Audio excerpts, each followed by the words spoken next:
Hello everyone, আমি জীবন আছি। আমি বেশ কিছুদিন ধরে দিনাজপুর অবস্থান করতেছি। সো এখন আমি আছি দিনাজপুর রেলওয়ে স্টেশনে। আজকে মোটামুটি অনেক কুয়াশায়, সময়টা এখন 7:30 বাজে। দেখতে পাচ্ছেন চারদিকে মোটামুটি ভালোই কুয়াশা দেখতে পাচ্ছি আমি, এবং মনে হচ্ছে আজকেই মনে হয় দিনাজপুর সর্বোচ্চ কুয়াশা। মোটামুটি বেশ কিছুদিন ধরে আছি, আমি যতদিন ধরে আছি আজকেই সবচেয়ে বেশি দেখতে পেলাম আমি। তো আমি এখন দিনাজপুর স্টেশন দিয়ে আপনার এদিক দিয়ে একটু বড়মাঠ যাব। এখন সকাল যেহেতু আমি একটু নাস্তা করব, দেন আমার আবার ট্রেন আছে 10টা মেবি 9টার দিকে ট্রেন আছে আমার। So Drutojan express. এখন আমি দিনাজপুর রেলওয়ে স্টেশনে আছি, দেন এদিক দিয়ে জাস্ট একটু বের হয়ে বড়মাঠটা দেখবো যে কী অবস্থা। যেহেতু শীতকাল চলতেছে, শীতের মধ্যে আমি জাস্ট একটা হুডি পরে আছি, কারণ জামা কাপড় তেমন একটা নিয়ে আসিনি। আর প্রচুর ঠান্ডা লাগতেছে, বিশেষ করে হাতে আমার হ্যান্ড গ্লাভসটা অন্য একজনের কাছে আছে। দিনাজপুর রেলওয়ে স্টেশনের ভিউটা ভালোই লাগতেছে আজকে কুয়াশার মধ্যে। শীতকাল না, মোটামুটি যথেষ্ট ভালোই লাগতেছে। আর এদিক দিয়ে মোটামুটি লাস্ট কয়েকদিন ধরে প্রচুর যাওয়া আসা হয়েছে, নিয়মিত যাওয়া আসা করছি, কিন্তু আজকে শীতটা অনেক অদ্ভুত। প্রচুর ঠান্ডা, যেহেতু ঠান্ডা বাতাস সেরকম ফিল হচ্ছে না, তো শীতের যে একটা প্রভাব এটা বোঝা যাচ্ছে। এবং স্টেশনে জাস্ট আমার পিছে যদি দেখেন, আমার পিছে আসলে একটু আগে দেখা যাচ্ছিল, বাট এখন দেখা যাচ্ছে না। বেশি দূর পর্যন্ত দৃশ্যমান কিছু হচ্ছে না। এবং এই শীতের মধ্যে কিন্তু অ্যাক্সিডেন্ট করার একটা বড় চান্স থাকে, বিশেষ করে যারা বাইকার ভাই আছেন তাদের ক্ষেত্রে। আর দিনাজপুরে এসে দেখতে পাচ্ছি রেলওয়ে স্টেশনে প্রচুর কাক আর প্রচুর কুকুর দেখা যাচ্ছে। মানে বড় মাঠ, তারপর স্টেশন কেন্দ্রিক প্রচুর কুকুর দেখা যায়। আর দিনাজপুরটা না প্রচুর অপরিষ্কার, কিছু কিছু জায়গা মানে প্রচুর অপরিষ্কার থাকে এদিকে। সিটির ক্ষেত্রে আসলে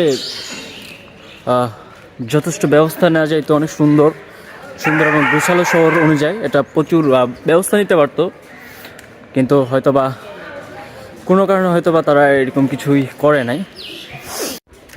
এটা যেহেতু আমার ফার্স্ট ভিডিও, শিওর না যে এটা আপলোড হবে কি হবে না, তবে আশা করি আপলোড দেওয়ার সম্ভাবনা আছে। তো আপলোড দিলে দেখতে পারবেন। আর ফার্স্ট ভিডিও, অবশ্যই কোনো কিছু ভুল হলে ক্ষমার দৃষ্টিতে দেখবেন। আর এদিক দিয়ে আমি এখন ভাই স্টেশনটা মোটামুটি যথেষ্ট বড়, সো হাঁটতে একটু টাইম লাগতেছে।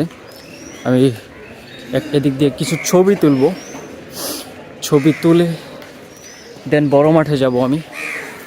যেহেতু স্টেশনে আসছি, একটু একটা শীতের একটা ভিউ নিয়ে নিই। আবার যদি কবে আসবো শিওর না।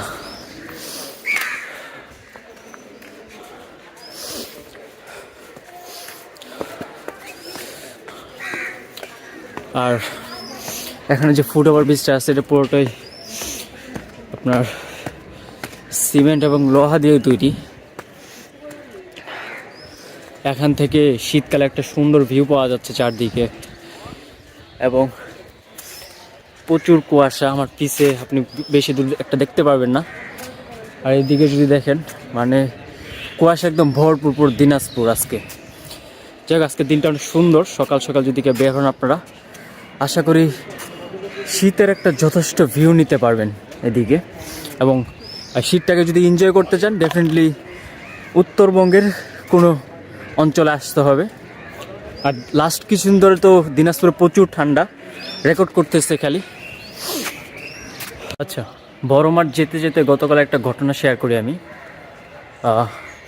লাস্ট কিছুদিন ধরে যেহেতু দিনাজপুরে আছি, বড় মাঠ কেন্দ্রিক অনেক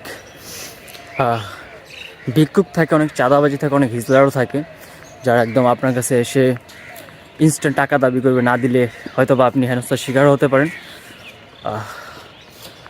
তো লাস্ট কিছুদিন ধরে দেখতে পাচ্ছি অনেক ছোটো ছোটো বাচ্চারা তারা বিভিন্ন কাপড়ের কাছে গিয়ে টাকা নিচ্ছে, এবং যদি কেউ টাকা না দেয় দেখা যায় ওখানে বসে থাকতেছে, অথবা পাশে ছেলেটার শরীরে হাত দিচ্ছে, কি অনেকভাবে হেনস্থা করতেছে। তো দিনাজপুরে কেউ আসলে বড়মাঠ কিন্তু যদি এরকম কিছু হয়, অবশ্যই দিনাজপুর ট্যুরিস্ট পুলিশকে বিষয়টা, যেহেতু সবার কাছে এখন মোবাইল আছে, এটা জাস্ট একটা ছোট্ট ক্লিপ করে এটা তাদেরকে অভিযোগ করবেন এই কাজগুলো কে করতেছে। যদিও দিনাজপুরটা ট্যুরিজমদের জন্য এত ফেমাস না, তারপর দেখা যায় দিনাজপুর কেন্দ্রিক কিছু ছোট ছোট ব্লগার আছে, তারা যথেষ্ট রিপ্রেজেন্ট করার চেষ্টা করতেছে দিনাজপুরকে, এবং ভালোই হচ্ছে। এবং যদি শীত কিছুটা ফিল নিতে চান, ট্রাই করবেন দিনাজপুরে এসে কিছুদিন থাকার জন্য, বিশেষ করে এই যে এই সময়টা আজকে যেমন কুয়াশা, জানি না এই কুয়াশা আবার কবে পাবো। ভালো লাগতেছে এই কুয়াশার মধ্যে হেঁটে, সকালে যদি ঠান্ডা লাগতেছে, আমার হাত একদম ঠান্ডায় জমে গেছে, হাতের গ্লাভসটা নাই, পিছনে কিছুই দেখা যাচ্ছে না, মানে সামনে রেলগেট, এই রেলগেটে এটা দেখতে পারতেছি না আমি, এখান থেকে বেশি দূর না, সামনেই, বাট এটাই দেখা যাচ্ছে না, মারাত্মক কুয়াশা। আর দেখতে দেখতে একটা ট্রেন চলে আসছে মেবি, দেখতে পাচ্ছি। আর ট্রেনটা যে আসতেছে, ট্রেনটা দেখাই যাচ্ছে না, ট্রেনটা একটা ভিউ নিয়ে নেই, ছোট্ট একটা ক্লিপ নিয়ে নেই ট্রেনটা মেবি চলে আসছে, একদম কাছে চলে আসছে, কিন্তু আমি কিছু দেখতে পারতেছি না। এখানে বেল বাজতেছে, আর এখানে এখনও গেটগুলো নামায় নেই, যে মাত্র নামাচ্ছে। আর এটা ছোট্ট একটা ভিউ নিয়ে নিই আপাতত। ট্রেনটা মাত্র স্টেশনে ঢুকলো, আর ভাই একদম ধুলা দিয়ে আমার পুরো শরীর একদম ভরে গেছে, এত ধুলা যে বলার বাইরে। নট শিওর যে সাউন্ড কোয়ালিটি কেমন আসতেছে, আশা করি ভালো একটা আউটপুট পাবো, কারণ মোবাইলের ইনবিল্ট মাইক্রোফোন দিয়ে রেকর্ড হচ্ছে। আশা করি নয়েজগুলো তেমন একটা ক্যাপচার হবে না। এডিটিংয়ের সময় একটু সাউন্ডটা একটু লেভেলটা একটু বাড়িয়ে দেওয়ার চেষ্টা করব। আর প্রচুর ঠান্ডা, ঠান্ডার মধ্যে মুখটা একদম ধোয়া বেরোচ্ছে। আচ্ছা, দিনাজপুরে আসলে যারা ঘুরতে আসবেন তারা একটু অটোর ক্ষেত্রে বেশি সচেতন থাকবেন, কারণ এখানে আপনার দেখা যায় ইচ্ছা মতো ভাড়া নেয় তারা, আপনি যেখানেই যান না কেন ইচ্ছা মতো ভাড়া নেবে। এখানে আসলে কোনো নিয়ন্ত্রণ নাই কারো, চাইলে কিন্তু করতে পারে, কোর্টের নিয়ন্ত্রণে আনতে পারে, বাট কেন যে আনে না। এখানে ইচ্ছা রকম ভাড়া আছে, আপনি যেখানে যান আসলে 10 টাকার নিচে কোনো ভাড়া নেই, আর আপনি যদি একা যান মিনিমাম তো 20 টাকা। আমি এখন কাচারিতে আছি, এটাকে কাচারি বলে মেবি, নট শিওর। আর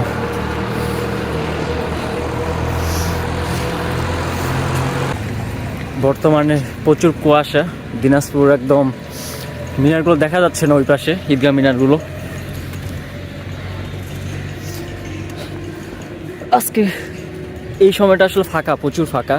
আর এত শীতের মধ্যে কে বের হবে, সব স্কুল মেবি বন্ধ, কারণ শীতের মধ্যে সব কিছু বন্ধ রাখতে বলছে। আর দিনাজপুরে তো অলওয়েজ 8 থেকে 15 মধ্যে চলতেছে তাপমাত্রা, 17 হলেতে বন্ধ রাখতে বলছে। এর জন্য মেবি আজকে একটু ফাঁকা। তারপরও আসলে তেমন একটা চোখ দিয়ে আসলে তেমন বেশি দূর আপনি দেখতে পারবেন না কুয়াশার কারণে।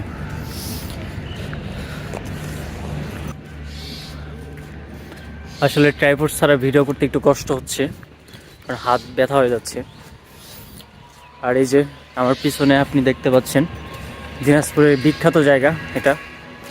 দিনাজপুরে আর কেউ কিছু না চিনলে বড় মাঠটা চিনবে সবাই, আপনি যেখানে থাকেন না কেন দিনাজপুর জেলার সবাই এটা চিনবে। বিকাল টাইমে এসে মজা, আর ডেফিনেটলি কোনো অনুষ্ঠান থাকলে স্পেশালি তখন এসে মজা, কারণ প্রচুর মানুষ দেখতে পারবেন আপনার, আর যাদের মানুষ ভালো লাগে ওটা তো পাবেন। আর ধুলাবালিতে ফ্রি, প্রচুর ধুলা, মানে মারাত্মক লেভেলের ধুলা এই জায়গাটা। এটা চাইলে মাটির একটু ফেলিয়ে আরও উন্নত করতে পারে। আর এখন যাবো একটু নাস্তা করতে, দেখি একটু ভালো হোটেল খুঁজতে হবে। আসলে বাইরে খেয়ে দিয়ে তেমন একটা অভ্যস্ত না তো আমি, তেমন একটা বাইরে খাওয়া দাওয়া হয় না আমার। আবার ট্রেন আছে, এই ট্রেনটা যেটা গেল এটা ব্যাক আসবে, দেন আমি এটা চড়ে আবার চলে যাব। সো খিদা লাগছে, সকালে নাস্তাটা সারতে হবে, নাস্তাটা করে দেন আবার আসতেছি ক্যামেরার সামনে। মাত্র নাস্তা করে আসলাম, নাস্তাটা শেষ করে স্টেশনের দিকে যাচ্ছি। একটু ঠান্ডা লাগতেছে, নাস্তা করার পর একটু ঠান্ডা পানি খেয়েছি তো ঠান্ডা লাগতেছে। তো আমার পিছে কয়েকজন লোককে দেখতে পাচ্ছেন আপনারা। সো এটা দিনাজপুর রেল স্টেশন, পাশে কিন্তু জেলা প্রশাসন, মানে ব্যস্ততম একটা এলাকা এতটুকু। সো এখানে ইনস্ট্যান্ট ইনজেকশনের মাধ্যমে তারা ড্রাগ নিচ্ছে, আমার চোখের সামনে আমি দেখলাম। এবং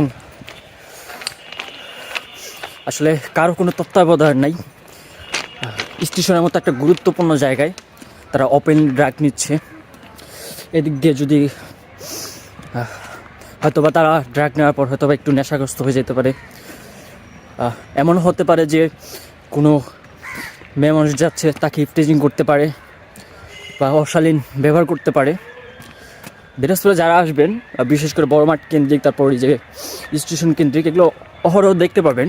এবং জায়গায় জায়গায় আপনি বিভিন্ন মাদকের বোতল দেখতে পাবেন, দেখবেন জায়গায় রাস্তায় রাস্তায় ইনজেকশন পড়ে আছে, আর কত কী যে আছে।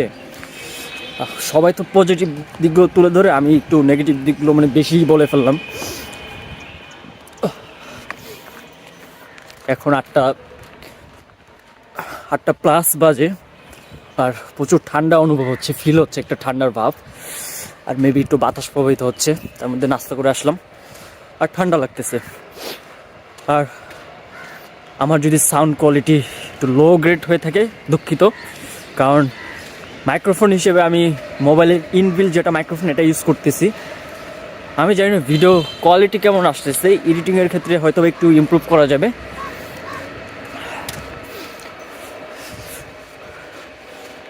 আর এখানে আমার ট্রেনটা যে কখন আসবে আর কখন যে উঠবো, আর প্রচুর ঠান্ডা, এই ঠান্ডা থেকে একটু রেহাই পাওয়া যাবে।